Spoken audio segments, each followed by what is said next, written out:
Hi everyone. So பசங்களுக்கு வந்துட்டு இந்த பாரோல வந்து சப்ட்ராக்ஷன் பண்றது வந்து ரொம்ப டஃப்பா இருக்கும். அதுவும் கன்டினியூஸா இந்த மாதிரி 0, 0ன்னு குடுத்துட்டு, எதனா ஒரு நம்பர் குடுத்துட்டாங்கன்னா, அத வந்து எப்படி சப்ட்ராக்ட் பண்றது? அதாவது 3 நம்பர் கிட்ட பாரோ வாங்கணும். அது குழந்தைங்களுக்கு ரொம்ப கஷ்டம் இல்லையா? ஸோ இது மாதிரி பண்ணோம் அப்படின்னு சொன்னா, இங்கேருந்து இங்க பாரோ, இங்கேருந்து இங்க பாரோ, இங்கேருந்து இங்க பாரோ. ஸோ இது வந்து ரொம்ப டிஃபிகல்ட். ஸோ இத வந்து எப்படி வந்து ட்ரிக்ஸா வந்துட்டு பண்ணலான்னு பார்க்கலாம். இந்த போத் நம்பரையும் வந்துட்டு -1 பண்ணுங்க. ஸோ 1000ல வந்து -1 பண்ணீங்கன்னா உங்களுக்கு என்னன்னு வரும்? 999ன்னு வரும். ஸோ 474ல வந்துட்டு 1 மைனஸ் பண்ணீங்கன்னா உங்களுக்கு ஆன்சர் என்ன வரும்? 473ன்னு வரும். இப்ப இத மைனஸ் பண்ணுங்க. 9ல 3 போச்சுன்னா 6, 9ல 7 போச்சுன்னா 2, 9ல 4 போச்சுன்னா 526. அத சம்ஸ் பார்ப்போங்களா? the சேம் திங் 1000 மைனஸ் 326ன்னு எடுத்துப்போம். ஏதோ சம்திங் ஏதோ ஒரு நம்பர். ஸோ இதையும் வந்து என்ன பண்ணீங்கன்னா, போத் நம்பரையும் வந்து -1 பண்ணீங்க அப்படின்னு சொன்னா சாரி -1.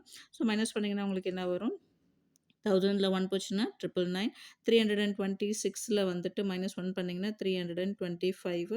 ஸோ 9ல 5 போச்சுன்னா உங்களுக்கு என்ன வரும்? மைனஸ் பண்ணலாம். 9ல 5 போச்சுன்னா 4, 9ல 2 போச்சுன்னா 7, 9ல 3 போச்சுன்னா 6. So this is the answer. Simple. உங்களுக்கு உங்களுக்கான ஒரு கொஸ்டின். ஸோ 1000ல வந்துட்டு -573. ஸோ இதோட ஆன்சர் என்ன அப்படின்னு சொல்லிட்டு எனக்கு கமெண்ட் பண்ணுங்க. இந்த ட்ரிக்ஸ் உங்களுக்கு பிடிச்சிருந்தா லைக் பண்ணுங்க, சப்ஸ்கிரைப் பண்ணுங்க. தேங்க்ஸ் ஃபார் வாட்சிங்.